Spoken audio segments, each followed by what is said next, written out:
So yourself, we met a few weeks ago and everything, and I know from the Q&A you were telling a little bit about yourself even before you got into filmmaking, you know, with some of the things that went back from when you were working in the hospital. Can you tell us a bit about just sort of how you went from there to filmmaking? Working in the hospital, I shouldn't be admitting this on camera, but when I worked in the hospital, there was amazing people working there. There were also some people who were not so amazing. But at the weekends, you'd see guardians and parents of the people who would visit, and the residents or patients, whatever the hell you wanted to call them. They were treated very well, but the moment they would aspire toward an intimate aspiration, they were treated as if their aspiration was a result of their mental illness as opposed to a human aspiration. And I used to see this all the time, and I was fascinated by it. So what I did was I got a friend of mine to come in and shoot photographs of each of the residents. And he was in college at the time when he was learning about photography, and I wanted to give each of the patients a sense of individualism. I was only 17 at the time, or 18, but the insanity of even trying it, but I felt it was important. So I got him to take an extraordinary image of each of them. And then I tried to teach each of them to sign their name. So the idea was to put a photograph up on the wall with your one signature underneath it. And some of the staff were very much for it, and some of them were very much against it. But the ones who were for it thought it was beautiful. And these photographs, this guy did a brilliant job in the photographs. To my shame, I can't remember his name now. But we did that, and we put the pictures up. And then I had this other idea of going, okay, how do we empower these people? How do we give these people a sense of individualism that is beyond the limitation? And the staff in the hospital, again, and many of them were superb people, keep on saying that. But the management decided that they were going to have a guinea pig in the hospital to be on the female ward. And in the 120-year history of the hospital, they'd never had a male on the female ward. And they decided to use me as the guinea pig. I didn't realize that at the time, the politics of the decision and the irrelevance of me as a choice, but I was easily disposable, so I decided to make that choice. So on the first day, I was put on the female ward, and it split the staff in two. Half the women were superb, the other half were deeply hostile. And they were hostile for what they believed to be noble reasons. They felt it was deeply inappropriate to have a male and a female ward. And I had been away with the hospital a few times. We used to go to visit different places, and I'd become a real part of the hospital and loved it. But I was shocked and slightly put out by the notion of somebody defining me by my gender and defining me as a threat because of my gender. So they said, actually got a yellow tape, electric tape, and put the yellow tape on the ground. And the yellow tape, they told me, you cannot cross that line.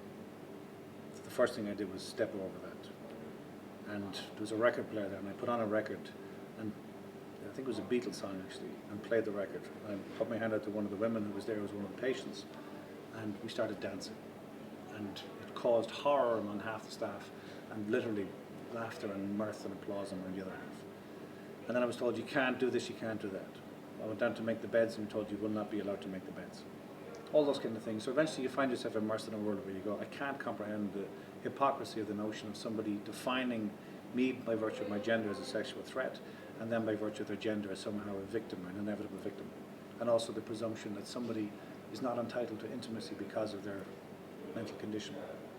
Anyway, the thing I shouldn't be admitting on camera is that I ended up going to hospital for a different reason, and I decided it was better not to go back to the hospital because the residents or the inmates or whatever you wanted to call them were deemed to be less important than the bullshit politics of the staff.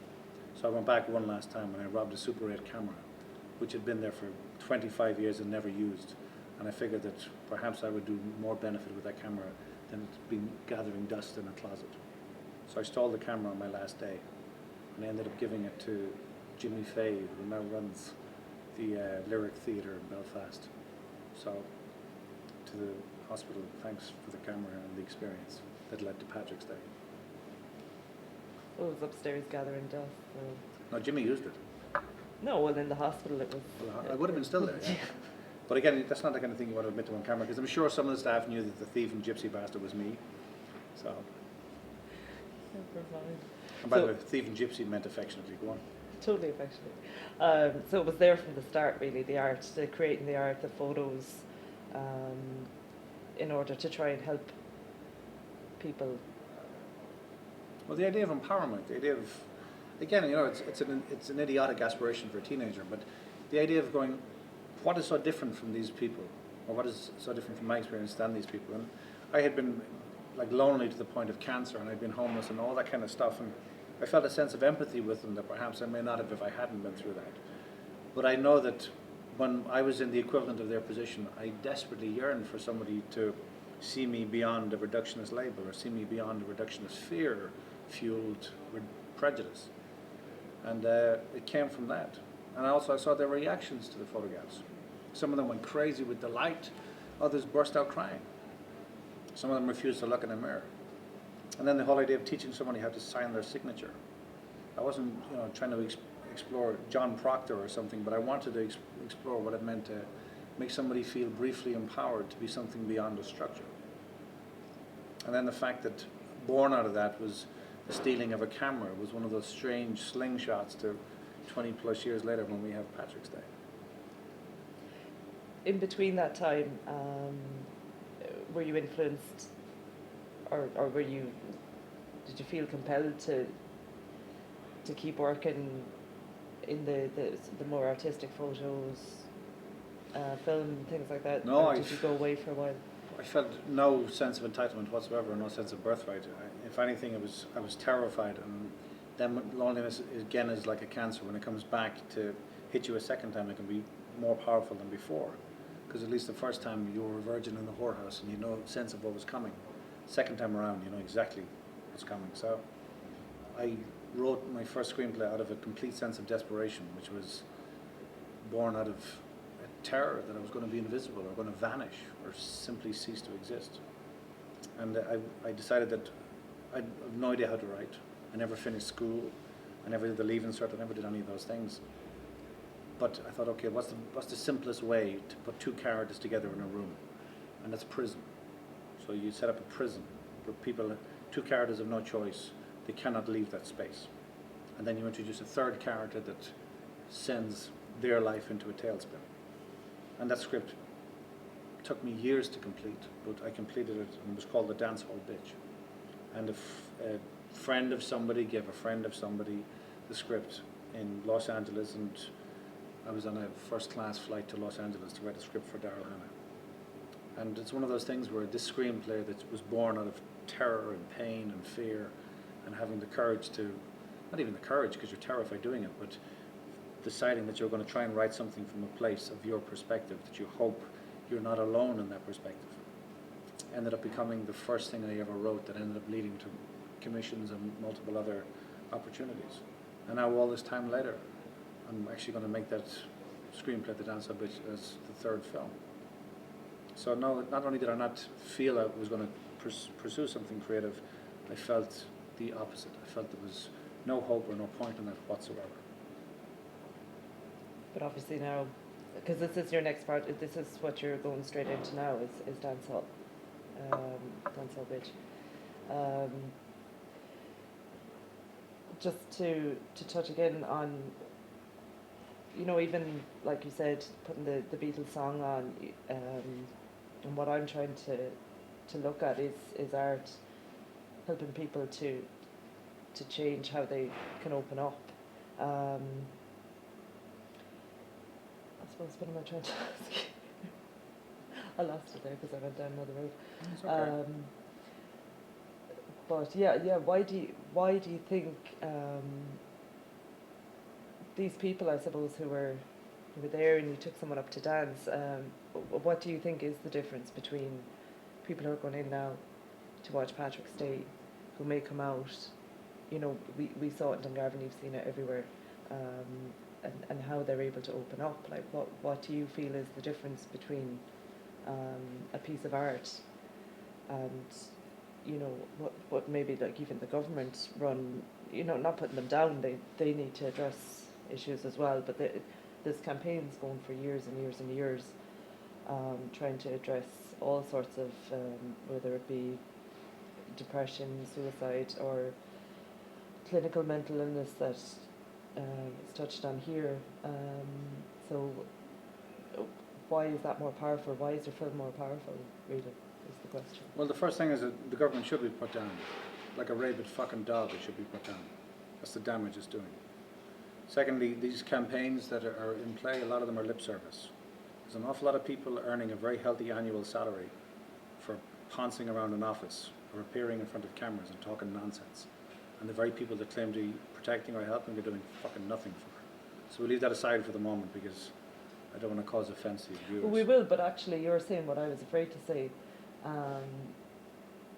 That a lot of them are lip service, and in the research that I started doing, you know, there's not two figures that match up and all their statistics and all their numbers and things. You know, you go from one website to the other, nothing's matching up, nobody's working with anyone else.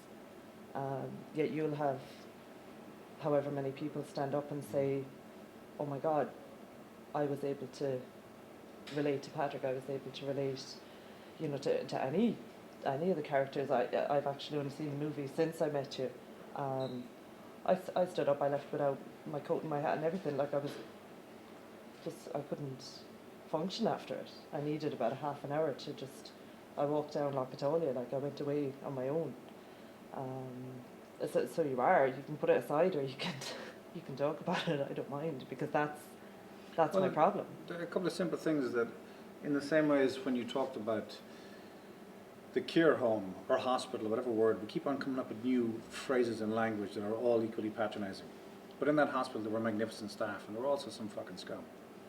The same principle applies, unfortunately, to charity organisations. And some of the people attracted to charity organisations are magnificent human beings, selfless beyond measure, with a level of altruism that is humbling to all of us.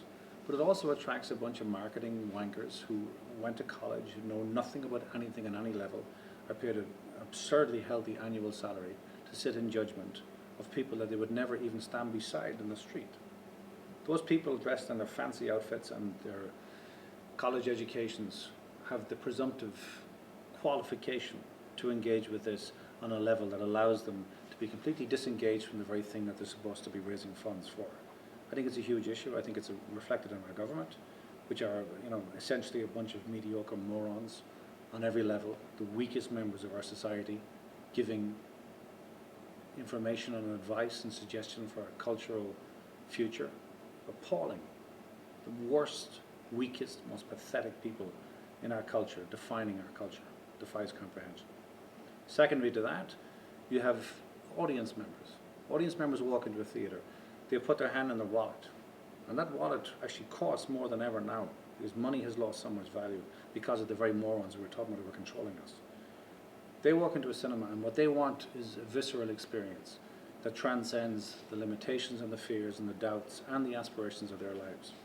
One of the reasons that Patrick's Day seems to affect people, and it doesn't affect everybody. Some people watch Patrick's Day and go, what is this nonsense? But some people have a genuinely, deeply visceral response to it. And the reason I think is that they feel for the first time that their aspirations and their fears and the things that they feel when they're alone in a dark room are now being reflected collectively. But it's not been orchestrated by some marketing moron in a charity campaign. It's actually happening in a collective experience with a whole bunch of strangers in a dark room. Now, when Aristotle talks about theatre, or talks about the function of theatre, or the function of tragedy in particular, he talks about catharsis, which is a word that is now used in therapy all the time. But catharsis, the cathartic impact of something is where you are allowed to empathically engage with a tragedy, having all the knowledge accrued after the fact that actually allows you to realize you don't have to do that thing to recognize the consequence will be devastating. And therefore you are allowed a higher moral engagement and a greater aspiration for your future. That's on a functional level, the function of catharsis within Aristotle and the function of therapy. The problem is that that noble, magnificent aspiration is being controlled by the weakest, most disgusting members of our society. That was for you, Patrick. I don't think I'm going to get a better answer over the next 3 weeks. Right? We can just stop now. Patrick's sitting there going, oh, Jesus, shut the fuck up. I don't mind at this stage. At this stage. And now you talk about horrible marketing people. We're shaking it. What? Fuck you. No, you're a distributor. You're very different. It's a different style of marketing. No, I think this is one of the things that everybody was terrified of me saying on the Late Late Show, which is a different conversation. But I think the simple reality is that here you are, a whole bunch of people who are giving over your Tuesday night to be in a room with a stranger because you believe that something better or something special is available to us. You're not paid to do this. You're not given the pampered notion that you have a sense of entitlement. So you walk in here, you arrive 2 hours early, you're here 2 hours after the fact, just to capture what may be 40 seconds on film. That noble aspiration is never rewarded. But the other scum who feast off everything, they're rewarded constantly. That's all.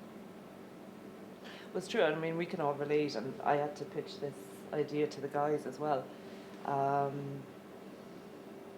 You know, and I had to open up about myself in order to be true to what I was trying to pitch. And I told them about myself, the medication I'm on because of things I've gone through and not being able to cope with them. And 2 years ago, I wasn't able to tell anyone outside not even all of my immediate family. You know, I spoke to my sister, I spoke to my parents. You know, I didn't open up to my brothers. You know, couldn't turn and talk to my brother. And now I'll just tell anyone how I feel. You know. But why? What's the difference? I said to the guys that I think I was just tired, you know, and I think I came to a point where I could go that way or this way, you know, and that's why I went back to college. That's when I went to college because that's what I always wanted to do was to learn how to make films, really. I think I was just tired, and I came to a point where I could go this way or I could go that way, and I had to make the choice. But just give me 1 second. I need a slash because I actually want to ask you about this. no, go for it. You're rolling, yeah? Yeah. Yeah. Okay, can I ask you, because the reason I asked you what the difference between not telling your brother 2 years ago and talking about it now. Shame. What does shame mean? Yeah. Okay, what does that mean to you? What does shame mean? You knew you were going to do that. Do what? Turn it around. I'm not trying to turn it around. Yeah, no, it is. It is, yeah. But yeah. What were you ashamed of, do you remember? Oh, I was ashamed of. Oh, I got so low. I was ashamed of everything I'd ever done. I was complete failure. Anything up until this point where I was literally on the edge, teetering on the edge. Everything I had done in those 30 years was a waste, and why was I even here? Yeah. I had no value on myself. That's what I was ashamed of. I needed to go sit down and write a screenplay so that I'd have some legacy or whatever, yeah. Carol, it's funny because myself and Patrick, who's now on his phone. Patrick's No, it's... Why didn't we tell his girlfriend again? No, because we were talking earlier about shame. I'm doing a documentary at the moment with Dr. Garrett O'Connor, an amazing, amazing man who has this notion that malignant shame, he talks about the idea of malignant shame within Irish culture and its diaspora. The idea of shame, the idea firstly that you had family that you felt ashamed to discuss this with because you didn't say their judgment, you didn't say their reductionist view of you, you said none of these things, you described your failure, you described your notion of self-sabotage and utter failure. He claims that it's an extraordinary philosophy that he claims that we have genetically inherited this thing where the best of us and the best within us will destroy that because we have no sense of entitlement to it. And the weakest of us and the worst of us will take complete advantage of that and exploit it. So back to the notion of those who profit of the mental health industry, and it is an industry, let's be honest here. We have pharmaceutical companies who, let's be honest, anybody who thinks that pharmaceutical companies gives a damn about individuals or their mental illness is profoundly naive. Pharmaceutical industries are interested only in the top profit margin from the cradle to the grave. That's all that matters to them. So their ideal aspiration would be for us to be on drugs from the time we're born to the time we die, and for them to be profiting off every single moment in between. That's their only agenda. Go beyond that, you got these government agendas, which are nothing to do with facilitating actual mental health, because mental health requires individual caring, requires the actual sustained, pragmatic application of a philosophy that allows individuals to connect in a way that empowers both of them. You look at our government dictums lately, you look at what they've done to people with special needs. It's so profoundly disturbing to see a policy that wipes out the rights of entire generations, not even people with or without mental health issues, but ordinary, this terrible word ordinary people that we use in a reductionist sense. Ordinary meaning extraordinary in this context. We have a government policy and a series of government policies that eradicates on every level the right to feel as an individual that you have extraordinary capacity. That shame is inculcated on every level, from government policy right down to family engagement, because we are terrified of the recognition, not just that we are weaker than we might think, because most of us think we are terribly weak. The thing that scares us most is that we are profoundly capable beyond measure. And for someone to take responsibility to empower us to be profoundly capable is something that our government and our culture is terrified of beyond measure. Understand what I mean? Completely, because, I mean, you know, this year, I had a conversation with my brother last week about, everything, the government, Irish wide democracy, the whole, you know, we got into it all. And, you know, I said, you have too much money in your pocket. You don't notice what's going around you. I said, if you don't have enough money to feed yourself tomorrow, then you'll see what the government's doing to people. I said, but you have too much money in your pocket. You don't realise what's going on. I think one of the problematic issues is that it's, and I'm not suggesting this is what you're doing here, but it's kind of too easy to blame rich people. This is not about being rich or poor. It's actually about somebody deciding that to be rich is enabling the worst characteristics in you, and to be poor is facilitating the most fundamentally weak characters in you, which is what these policies do. Like, we're in the cinema here. This cinema cost $4.5 million to build. It was built as a passion project. Just talking to the owner tonight, Liam, he built it out of a sense of, almost an altruistic sense of being a patron to the arts. Some would regard it as a vanity project. Others would regard it as the most extraordinary patronage imaginable, which is where you go, perhaps my money has value beyond its limited notion of money. The problem with capitalism and the problem with the culture that we've brought into Ireland is that we think money has value in its own right, which in fact it doesn't. Somebody can be rich and a complete fucking asshole. Somebody can be rich and decent beyond measure. The problem is that the assholes are given all the power, and the ones who are decent are rendered essentially invisible. We need to turn that around.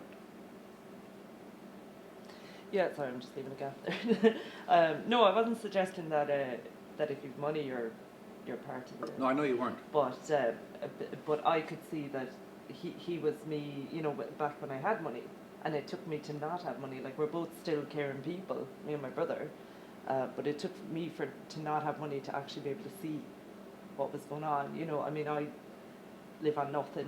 You know, the Susie Grant doesn't want to give me any money, all the rest of it, kind of thing.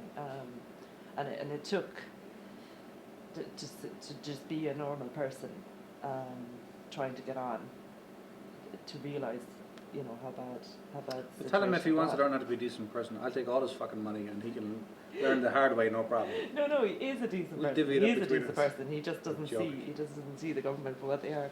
But that was a different. Yeah, I know. He just doesn't see it. But the film, like I said, I walked out without my hat and my coat. I didn't even realise, you know. And it was, and I think that's what gave me the angle then, was when I finally realised.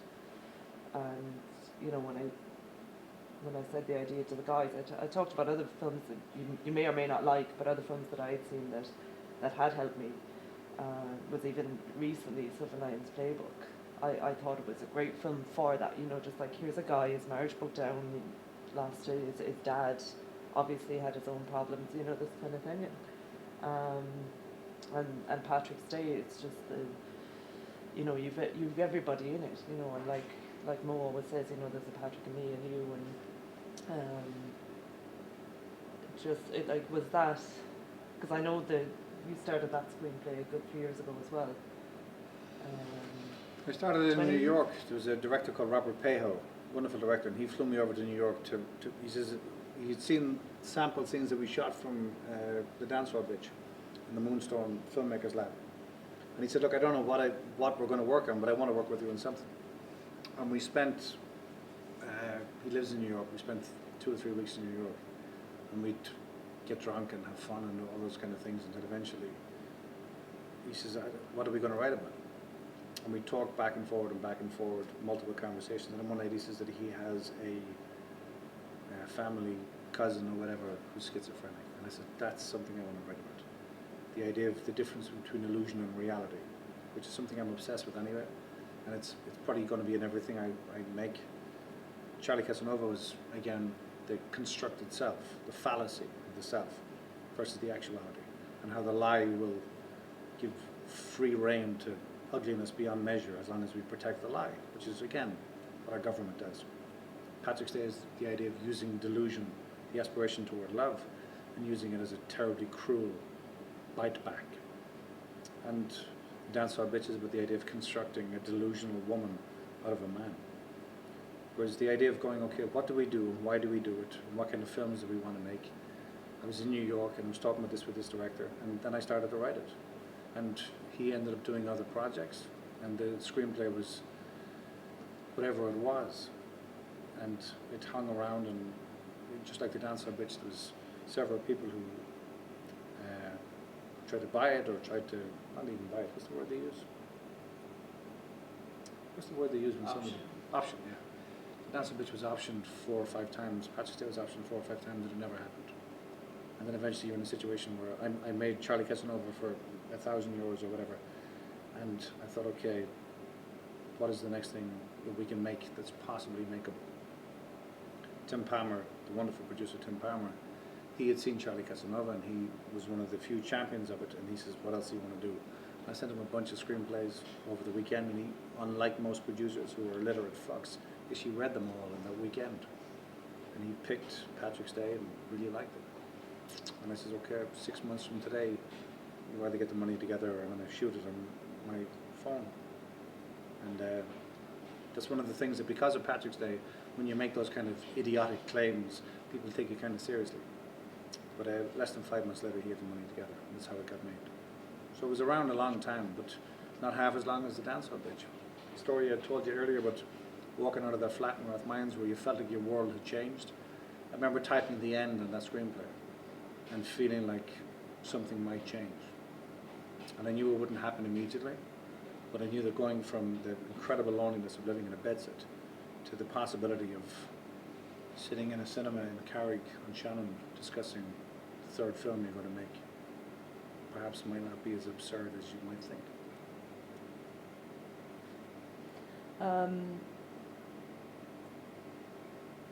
Loneliness.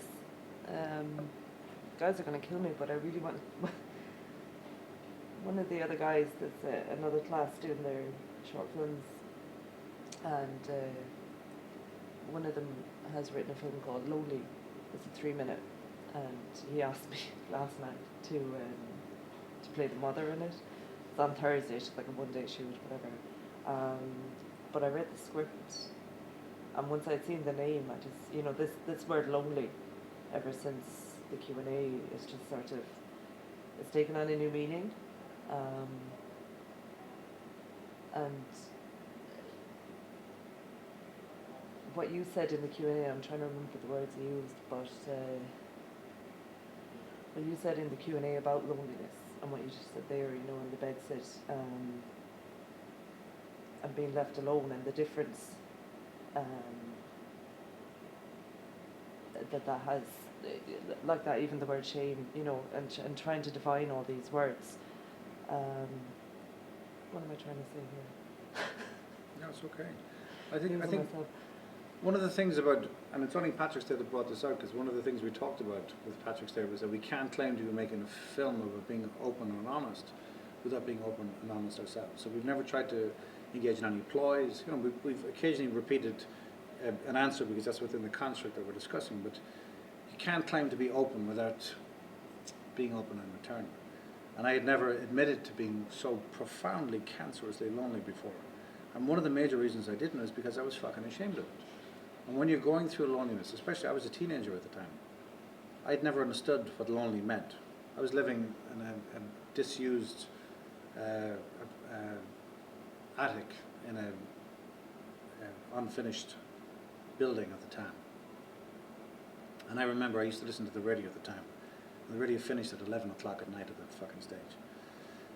And I remember feeling something that I'd never felt before. And I couldn't quite put a name on it. And the feeling is like wet concrete in your stomach. And it's not fear. Because believe it or not, going toe to toe with somebody in a violent altercation might make you feel more alive than you felt in a long time. So not only were you not afraid of it, but you might have even invited it. But the thing that I felt was loneliness. And I didn't understand the word, or I didn't understand the feeling. Lonely was a word that you read in a poem or heard in a song. And then it took you a long, long time to realize, like somebody living in a state of total denial, that the cancer of loneliness was ripping you asunder. And that the things that you feared most were exacerbated on every level. And the things that you yearned for most, you were deeply embarrassed by, which was a simple smile or somebody returning a hello. So, to talk about loneliness is, I think, another huge taboo. Because if you talk about loneliness, the implication is you're not popular, you're not attractive, you're not worth spending time with, you're not interesting. The things that you feel are something to be slightly embarrassed by. And also I think people, because they're so afraid of loneliness, it becomes kind of contagious. It is like a contagion. It is like something that people are afraid of picking up off you. So they instinctively, subconsciously understand it and keep the fuck away from it as much as possible. So I remember hanging around St. Stephen's Green. And the places I used to go to, I'd sleep rough in different places, but the places I used to go to that gave me greatest solace were libraries, bookstores, and music stores, and Stephen's Green. And Stephen's Green was the one place where you allowed yourself a romantic aspiration. But the moment you sat down on the bench, you realized you were dead. Firstly, no woman or girl was going to look at you in any shape or form, because she could sense off you that you were something to be embarrassed by. And secondly, you were afraid that passing crowds would realize you'd been on that bench too long. So you'd move from bench to bench. Eventually you'd leave the park in shame and go to a bookstore or go to a record store or go to a library and spend time with Oscar Wilde, with Dostoevsky, with whomever that you could spend time with, that you suddenly were given an insight into that you never would have had if you had gone to college. And then you would eventually return to Stephen's Green at 5 o'clock when people had left, when people had left work but were going through the park. And you watch all these people with their busy lives, and you'd be deeply, deeply yearning, not just sexual yearning, but much more than that. You'd be yearning for some kind of contact, and it would never happen, because people would sense off you that you were bogey, that you were not to be trusted. So then you go to Connolly Station. And the reason you go to Connolly Station is because I used to smoke a lot, but you would know that people light up the cigarette, take a last draft, stub it out, and then hop on the train. So it was the best place in Dublin to pick up cigarette butts. Pick up cigarette butts, get your Rizla paper and roll your butts at home alone, listening to Astral Weeks or listening to whatever you listen to, and reading the book that you had bought for 10p that day in the second-hand bookstore. And the more you would read, the more you would feel that magic is possible. And then you finish the book and close it, and then the loneliness would return deeper than ever. So loneliness is something that we don't discuss because we're ashamed of the fact that it might suggest that we are not worth being engaged with. That was the thing I was trying to remember that you had said. It's just the thing that people think they're going to catch it off you. Mm. You know? And that's how you start to feel. That is how you start to feel at the time. But the whole, I think that myself and Patrick have talked about this many times, but the whole, if there is a function to film, you know, beyond fame and sex and money and all that nonsense, sometimes you hope that a film will make somebody feel that they're not alone. I know that's why I used to watch films. I used to rent films 5 a night. I would watch them all, back to back. I remember the greatest films to me were the films that made me feel less alone in the world. And if there is a function of Patrick's Day, it's simply to say that you're not alone. And we're not suggesting that we can do anything. We're not suggesting that we're going to make any changes to your life, but at least you might watch something in a dark room that makes you feel less alone. And at least you might look across at the woman or the man that you've seen and made eye contact with multiple times, but were too shy to talk to and say, finally, can I have a cup of coffee? Or just simply hello. And I know, you'll kill me if I don't say it, Obviously, Patrick has just done amazing work for the film. Your Patrick. But why? Why is it still in the cinemas? Why is it still here? Why am I still here? You know, was it 4-6 weeks ago since we met? I think it's 5 weeks now. Patrick will hit me saying this on camera, but Patrick O'Neill is our distributor from Wildcard. And one of the things that he did, which was so courageous, was he had no idea how to feel about the film initially. And he didn't dive in, and didn't see dollar signs, and didn't do any of those things. He was cagey, he was smart, he was trying to see if this film has any life. And then he came to see it in Galway again. And I wanted, more than anybody, I wanted Patrick to distribute it. And he came to see it in Galway and saw the audience reaction and decided to take a shot on it. And the shot that he took on it was, in all likelihood, going to cost him money and vanish out of cinemas in the first week, which is a testament to his courage, because he believed that there perhaps might be that tiny little seed of viscerality in it. And the reason we're here 5 weeks later and 6 or 7 weeks, depending on how it unfolds, is simply because of the viewers. People have asked for the film. Cinemas have asked for the films. Now there's the campaign, which was, you know, Patrick's Day on Wildcard and Kate Bow PR, which frankly did a brilliant job. And everything I said about marketing factors earlier, I actually wasn't talking about the pragmatists. I was talking about the posers. The actual people who know what it means to connect on some level and find a way to connect are incredibly rare. And Patrick and Wildcard did that. But the reason we're still here is because audiences have come to see the film. People have gotten up off their damn couch, left the television off, and came to the cinema to engage in a collective experience. Well, I really appreciate it. I appreciate you sitting down. I'm just conscious I want to give you time before you have to go inside. But no, if the guys do want to ask anything, you can jump. What are you turning your eyes up to heaven for? The producer behind you there. She's looking at Shane. This might be a kind of obvious question to answer, and just to touch on Shane again, but do you think that Shane would be the lead for people dealing with mental health to have issues with denial? I think it applies to all of us. Like your hair, for example. I think your haircut is brilliant. But there are cultures, reductionist cultures, who are so filled with fear that their first reaction to your hair would be, who the fuck do you think you are? And I remember it was an American who told me this. It's bizarre that Americans summed up Irish culture so perfectly. He said that a guy walks into a restaurant and the maitre d's behind the counter, and he looks over at the lobster tank, and the lobster tank has the lid off it. And inside are all these lobsters. And he's looking at the tank going, what the hell is the lid doing off? So he says to the maitre d', are you aware that the lid is off your lobster tank? And the maitre d' says to him, it's okay, they're Irish lobsters. As soon as one tries to crawl out, the rest gathers together and drags them right back in again. There was an American who told me that. That mentality, that idea, that notion that, you know, shame is something not just that defines us, but shame is something that we allow to define us. It's a very, very different thing. We become willing participants in the realm of deciding that destruction is more important than creation, that belittling is more important than humanistic engagement, that cynicism is more important than optimism.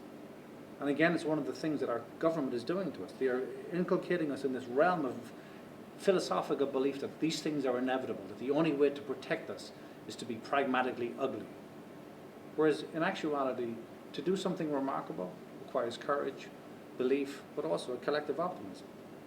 So no, I don't think it has to be that way. I don't think that the things that we are ashamed of have to be the way they are.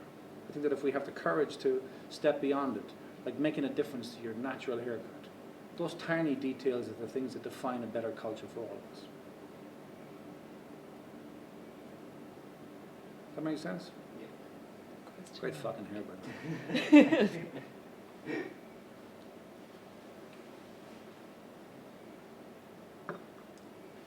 The producer's hiding behind you there. Are you staying quiet? As a producer, you have to ask a question, for God's sake. You got to lead from the front, woman. Come on, speak up. No, actually, that's the microphone. It's really intrigued about America. Talking about New York. It was brought over by the director to write the screenplay. We've been in America a few times. You want to go to America, do you? Yeah. You're a producer, all right. Why do you want to go to America? I just think that changes so late. Really? Yeah. New York. And do you want to go there as a producer, or how do you want to go there? Honestly. Anything. Yeah. It's great. It's funny because the idea of the American dream, we've inherited over so many generations that when you arrive in a street corner in New York, you really do feel like you've been there before. It's a bizarre thing. Like it's a complete head fuck. Because you've absorbed all this information through every television and film that you've ever engaged with. And you also feel a kind of sense of birthright. Our language, the Irish language, the English language spoken with the Irish accent has become such a part of New York and Boston and these cultures that when you arrive there you feel like this is incredible. But it's incredible also how quickly you realize unless you have something pragmatically desirable to the American culture, it'll spit you out like a cheap hooker. Sorry to put a spoiler on that. Did you guys want to ask anything? Did you want to ask anything? You're not opening any cans of worms. I think you actually kind of, my last question was to do with, did you think it was, like, because obviously it's a worldwide, it's not just Ireland, but we seem to have that kind of lobster dragging back down, that story is actually fantastic. But it's, what are my actual words?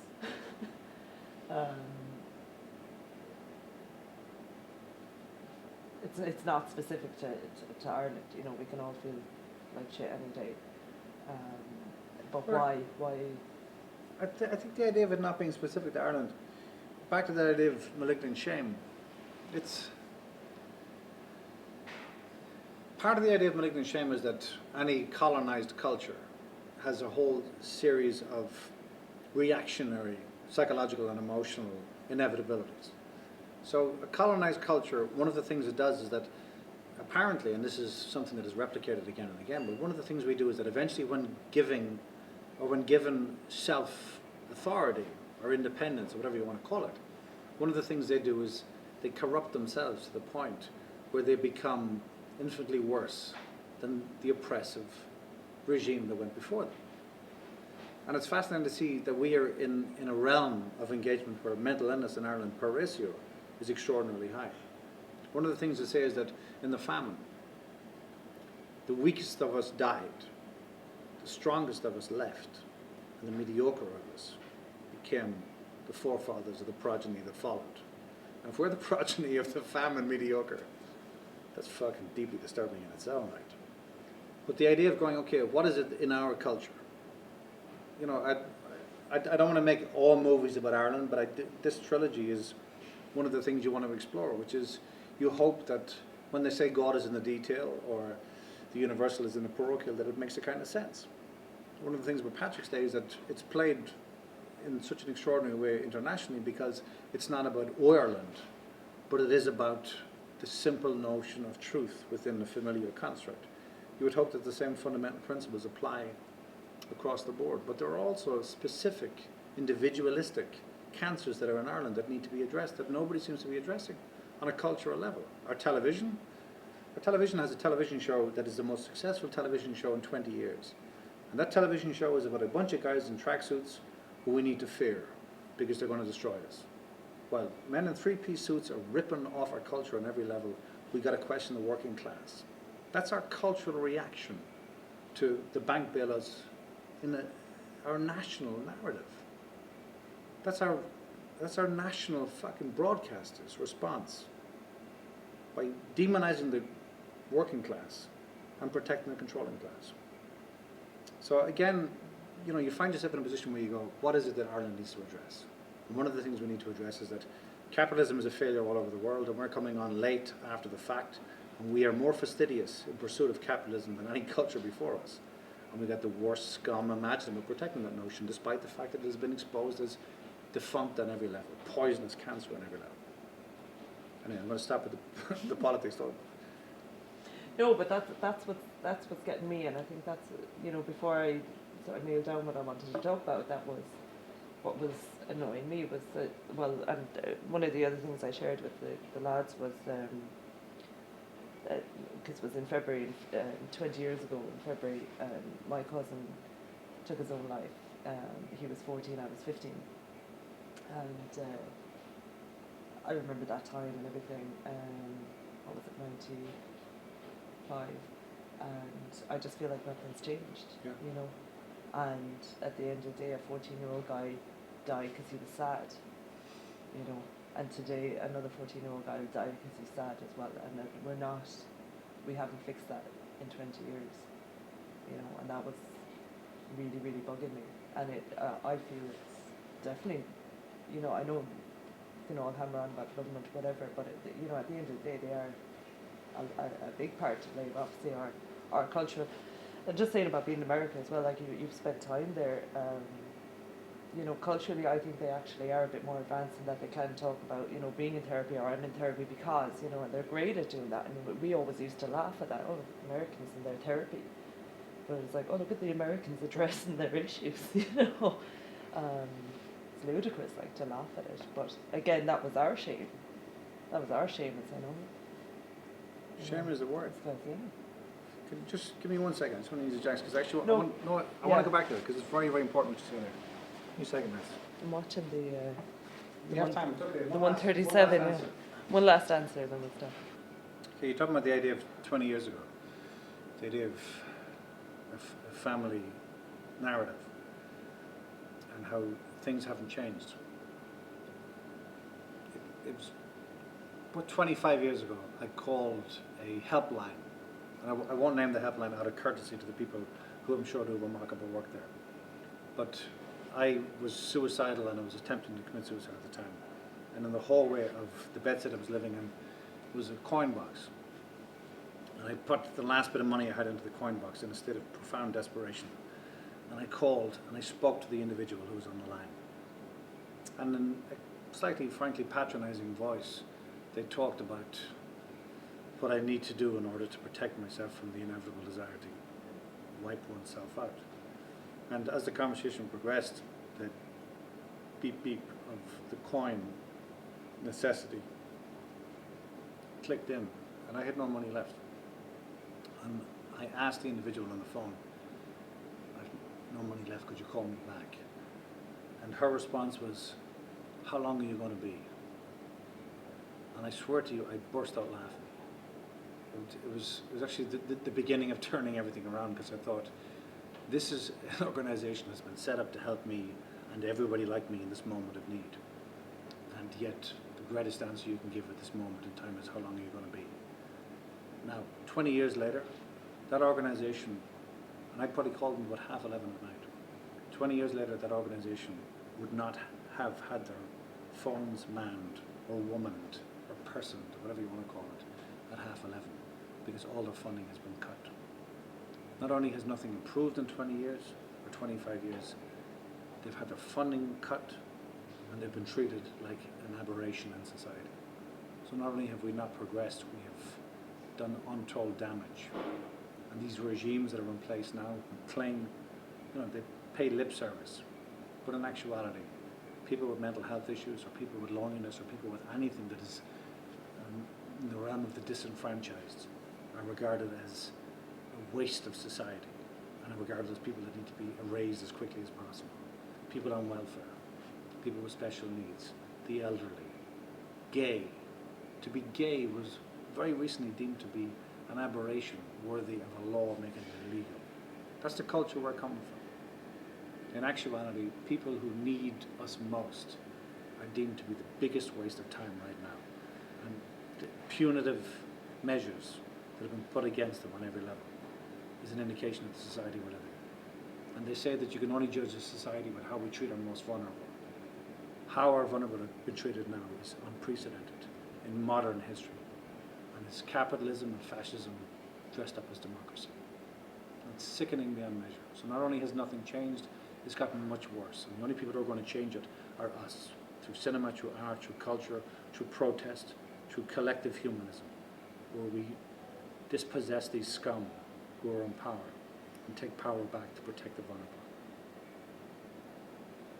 Excellent. Excellent. Just hold for a second, just in case. No, I really appreciate it. I really appreciate you sitting down. we could go on. We could go Thank on you and all on. very much. But Thank you. no, just yeah, it's amazing. I suppose maybe I should have waited till I'm on the other side or something rather than doing this in the middle of my journey or whatever it is. No, it's But, great that you're doing it with each other. I yeah. tell you, are you still rolling? Yeah. I'll tell you one of the things, you know what sickens me is that there's nobody making films about this. There's nobody making television about this. Documentarians are the only ones who actually might be touching on this, but in actuality, the responsibility of the artist, which is to reflect the society we're in.